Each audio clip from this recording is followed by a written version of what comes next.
எத்தனையோ ஊழியக்காரர்கள் வந்து வாசித்திருக்கலாம் தேவாலயத்திலே, ஜபாலயங்களிலே. ஆனால் அவர்கள் எவருமே சொல்ல முடியாத ஒரு விளக்கத்தை அவர் சொல்லுகிறார். நீங்கள் பார்த்து கொண்டிருக்க இந்த வசனம் இன்றைய தினம் நிறைவேறிற்று. ஐயா, கர்த்தருடைய ஆவியானவர் என்மேல் இருக்கிறார், சிறுமைப்பட்டவர்களுக்கு சுவிசேஷத்தை அறிவிக்கும்படி என்னை அபிஷேகம் பண்ணினார் என்று வேறு ஒருவரும் சொல்ல முடியாது அவர் சொன்னார். ஏனென்றால் அவர் அவிதமாக அபிஷேகம் பண்ணப்பட்டு உலகத்திற்கு வந்தவர். அல்லேலூயா. ஆகவே அந்த வசனத்துக்கு சொந்தக்காரர் அவர். இதுபோல் நம்மை குறித்தும் கூட நமக்கென்று சில வாக்குத்தத்தங்களை கர்த்தர் எழுதி வைத்திருக்கத்தான் செய்கிறார். அவைகளை காணும்போது நாம் அதை சொந்தமாக்கி கொண்டு அதை தெரிந்து கொண்டு அடிக்கடி அதை வாசித்து அறிக்கை செய்ய வேண்டியது அவசியமாக இருக்கிறது.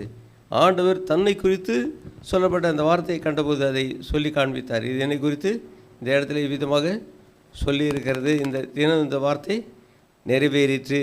அவர்